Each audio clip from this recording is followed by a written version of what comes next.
Hi everybody, welcome to Educational Channel. And this lesson we're going to describe or to talk about something impressive, really, which is a preposition of time.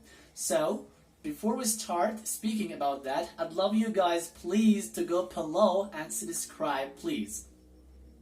Okay guys, and now we will talk about the preposition of time.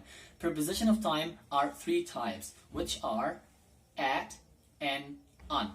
See, now we will talk about the first one, which is at.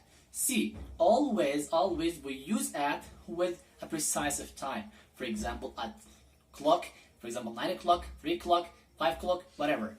And also we use it with the midnight, at sunset, at sunrise. See, I'll give you here example to get the perfect idea. I will go to my meeting at 9 o'clock tomorrow. Okay? Second example is I went home at lunch time.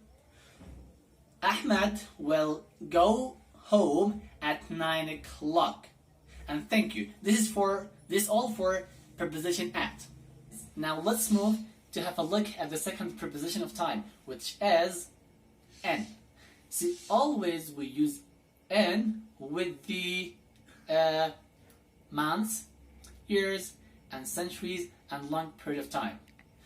Example for that: in May, in summer, in the next century, in the Ice Age, in the past, in the future. See, I'll give you example to get a clear idea about that.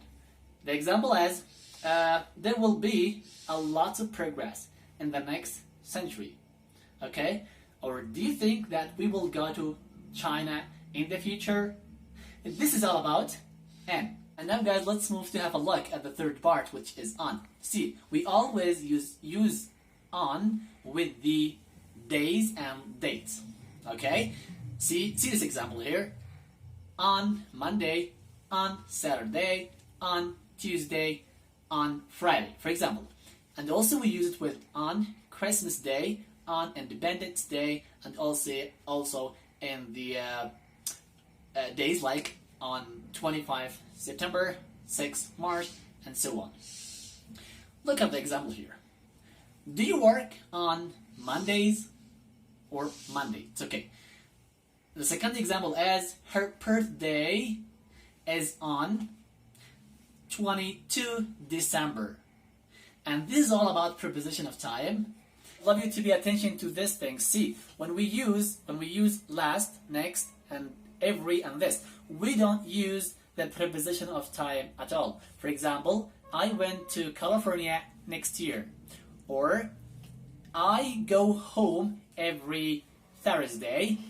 The last example is I will call you this evening. I don't use any kind of preposition on those examples that I've told you. And thank you for listening. I hope you understand this preposition of time or this lesson perfectly. And guys, don't forget please to go below and subscribe to this channel. And one more thing, I left you something like quiz below to test your ability. And I'll be happy to receive any question you'd love to ask. And thank you.